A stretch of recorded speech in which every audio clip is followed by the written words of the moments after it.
ایک مشہور برطانوی مورخ آرنلڈ ٹوائن بھی جب انہوں نے کسی جگہ تقریر کرتے ہوئے یہ کہا تھا کہ دنیا کی امن کو دو ملکوں سے خطرہ ہے، ایک اسرائیل اور دوسرا امریکہ۔ اس نے جو بات کہی تھی اس سے ایک تو یہ چیز ہمارے سامنے آئی۔ وہ سارے علاقے جہاں پر پہلے فلسطینی قبائل آباد تھے ان پہ قبضہ کر کے اور ان کو اتنا تنگ کیا جائے کہ وہ ہجرت کر کے یہاں سے چلے جائیں۔ جنگوں کے ذریعے سے انہوں نے پورا یروشلم، پہلے جو آدھا ان کے پاس تھا، پورا یروشلم ان کے پاس ہے۔ تو اب اس وقت بھی اسرائیل اور امریکہ کی جو کوشش ہے وہ یہ ہے کہ ایک گریٹر اسرائیل جو ہے مڈل ایسٹ میں اس کو قائم کیا جائے۔ دوستو، گمشدہ آواز میں آپ کو خوش آمدید کہتا ہوں۔ آج میں ایک مشہور برطانوی مورخ آرنلڈ ٹوائن بھی، جنہوں نے 17 جلدوں میں آئی اسٹڈی آف ہسٹری لکھی ہے اور اس کے علاوہ بھی تاریخ کے اوپر کئی کتابیں لکھی ہیں، ان کے حوالے سے بات کروں گا۔ یہ کوئی 1970 کی دہائی تھی کہ جب انہوں نے کسی جگہ تقریر کرتے ہوئے یہ کہا تھا کہ دنیا کی امن کو دو ملکوں سے خطرہ ہے، ایک اسرائیل اور دوسرا امریکہ۔ اس وقت حالات تو کوئی ایسے نظر نہیں آتے تھے کہ یہ دو ملک دنیا کے امن کو تباہ کریں گے، اس لیے شاید لوگوں نے ان کے اس بیان پر زیادہ توجہ نہیں دی۔ لیکن جیسے جیسے وقت گزرتا رہا اسی طرح سے ان کا جو بیان جو ہے اس کی حقیقت ہمارے سامنے آتی رہی۔ اب جب میں نے اس پر غور کیا کہ کیا وجہ تھی کہ انہوں نے ان دو ملکوں کو دنیا کے امن کے لیے خطرہ قرار دیا ہے، تو بہت سی وجوہات میرے جو تاریخی ہیں وہ میرے سامنے آئیں۔ مثلاً امریکہ جب ریپبلک بنا ہے تو اس وقت سے امریکہ کی جو پالیسی تھی وہ توسیع پسندی کی پالیسی تھی کہ امریکہ کو جتنا وسیع کیا جائے، اس کے جتنے علاقوں پہ قبضہ کیا جائے، وہ سمجھتے تھے کہ وہ اب ان کے لیے ضروری ہے، یہ ان کا ملک ہے۔ تو ان کا پہلا واسطہ تو خود امریکہ کے قدیمی باشندے، یعنی ریڈ انڈین سے پڑا، جو قبائل کی شکل میں رہتے تھے، جن کے پاس زمینیں بھی تھیں اور جو جنگ و جدل کے عادی بھی نہیں تھے، نہ ان کے پاس کوئی مہلک ہتھیار تھے۔ تو سب سے پہلے تو انہوں نے ان کی زمینوں پہ قبضہ کرنا مطلب کہ شروع کیا اور انہیں سرحدوں کی جانب دھکیلنا شروع کیا۔ مشہور واقعہ ہے کہ چراکی قبیلہ اس کی زمینوں پر قبضہ کرنا چاہتے تھے، تو چراکی قبیلے کے لوگ سپریم کورٹ میں گئے یو ایس کی، تو سپریم کورٹ نے ان کے حق میں فیصلہ دیا۔ لیکن ورجینیا کی ریاست جو اس علاقے پہ قبضہ کرنا چاہتی تھی، جو اس وقت اینڈریو جیکسن امریکہ کا پریزیڈنٹ تھا، تو اینڈریو جیکسن نے کہا کہ تم قبضہ کر لو۔ سپریم کورٹ کا چیف جج مارشل تھا اس وقت، وہ کیسے آ کے اپنے ججمنٹ کا نفاذ کرے گا؟ نتیجہ یہ ہوا کہ انہوں نے زمینوں پہ قبضہ کیا، چریکا قبیلے کو وہاں سے نکالا، اور یہ بہت ہی بدحالی کی صورت میں مطلب کہ نئی زمینوں کی تلاش میں گئے کہ جہاں آباد ہو سکیں۔ تاریخ میں یہ ٹیل آف ٹیئرس کے نام سے مشہور ہے یہ واقعہ۔ تو اس طرح سے پہلے تو انہوں نے وہاں کی مقامی آبادیوں کو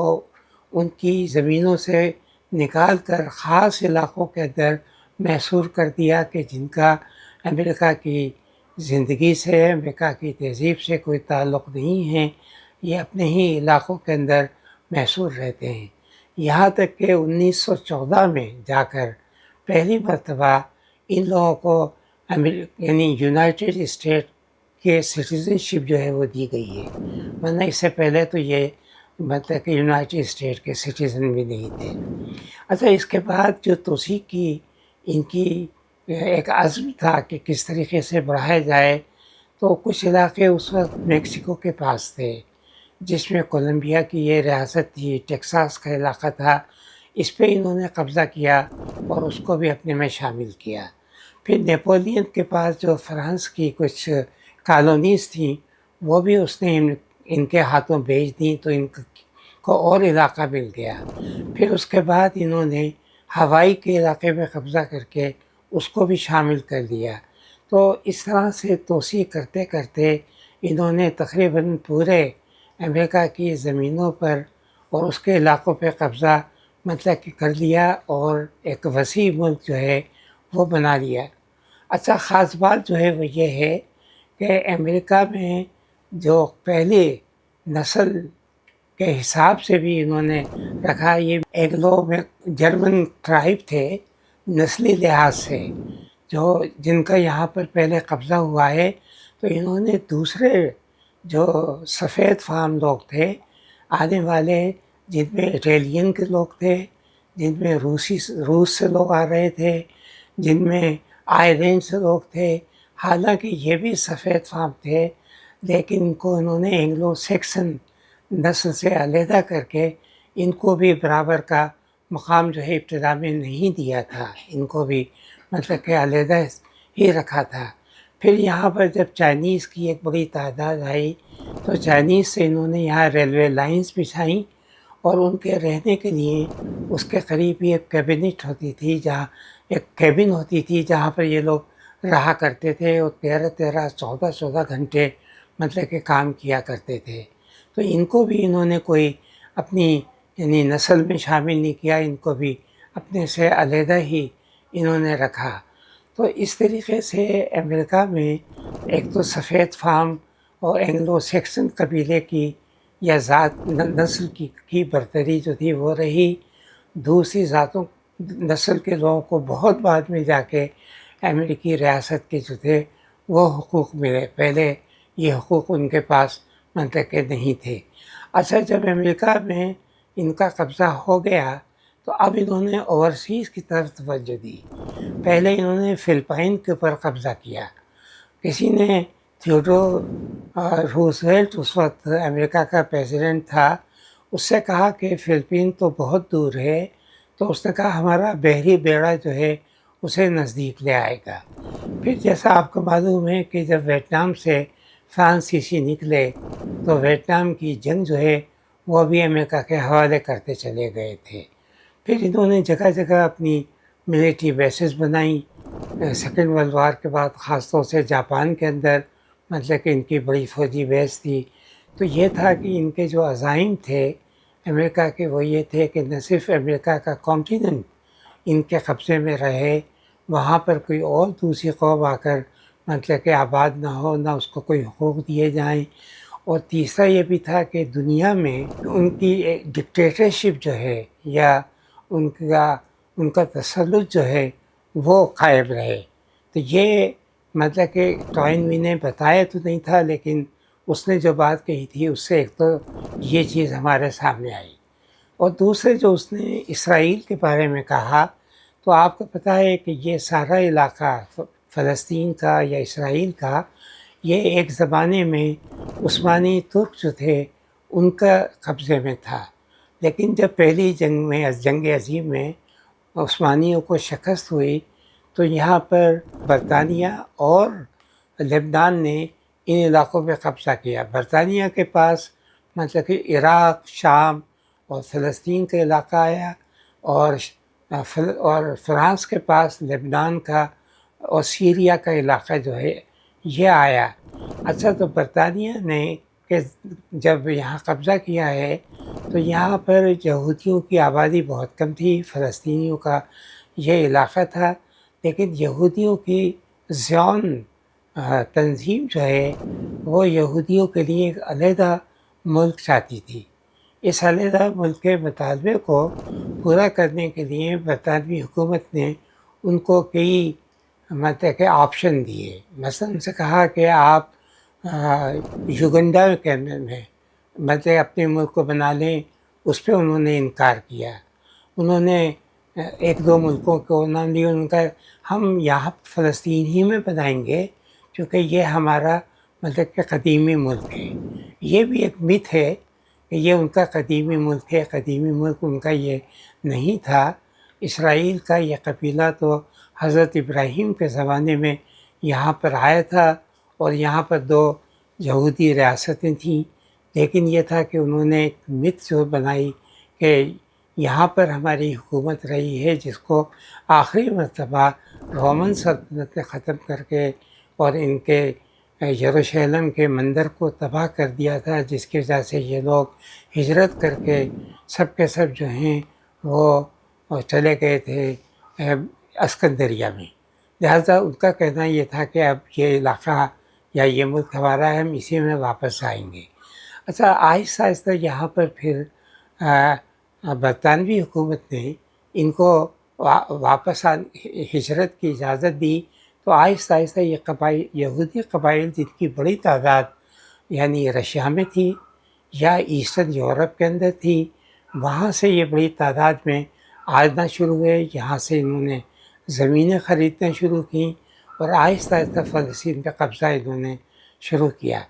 پھر بھی اس کی تعداد چونکہ کم تھی، ابھی بھی عرب ملکوں میں کافی یہودی تھے، جیسے یمن کے اندر یہودی تھے، تو یمن کے یہودیوں کو بھی یہاں لایا گیا۔ ایتھوپیا کے اندر جو یہودی تھے ان کو بھی یہاں لایا گیا،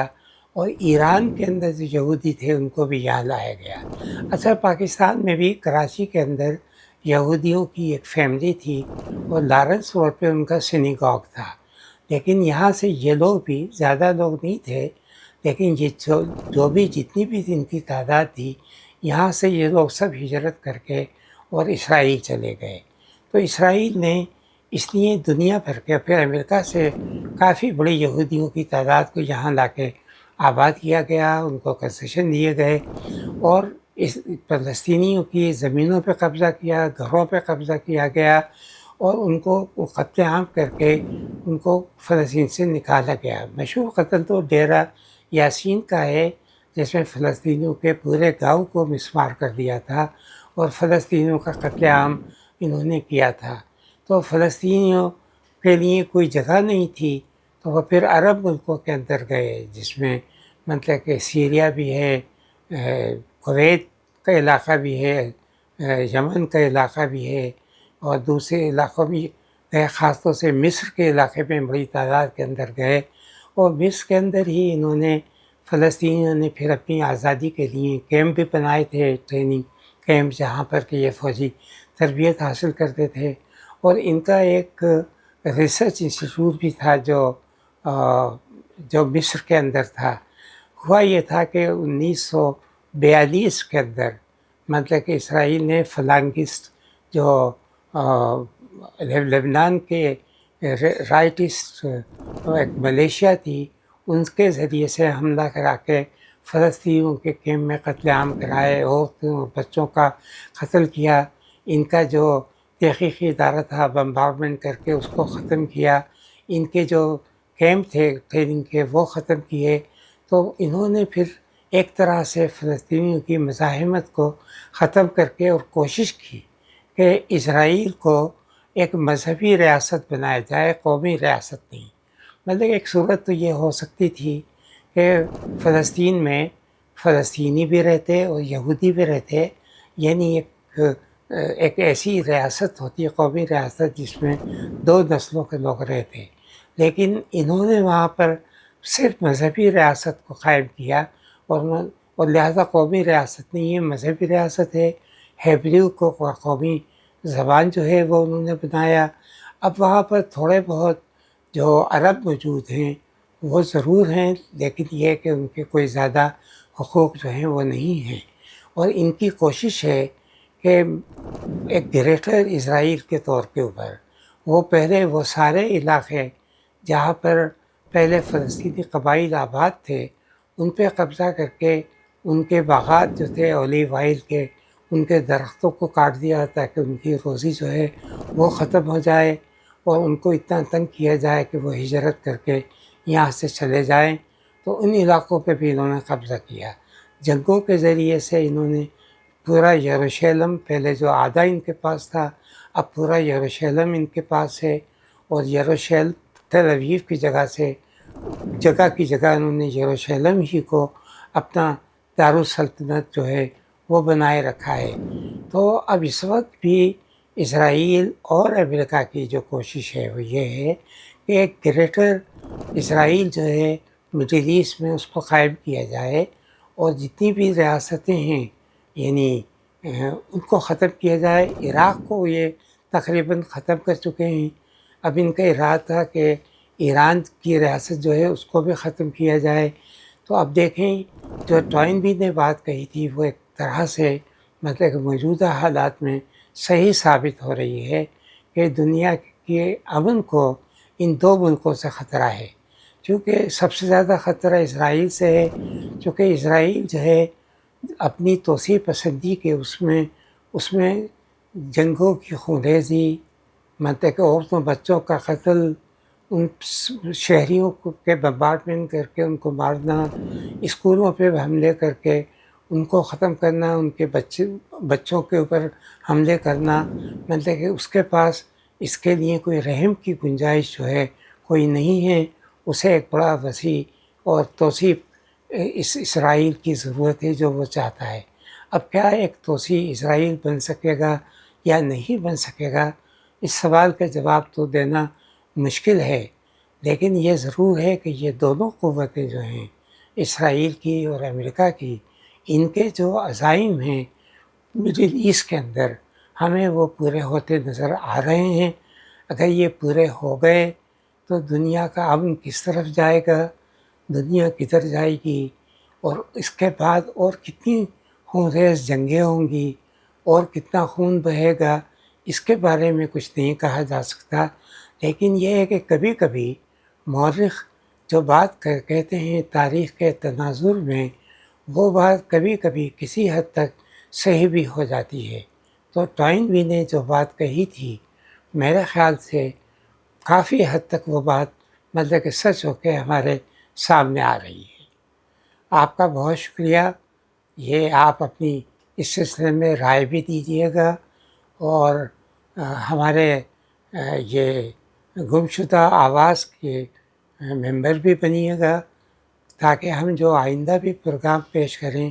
ان کو آپ سنتے رہا کریں۔ بہت شکریہ۔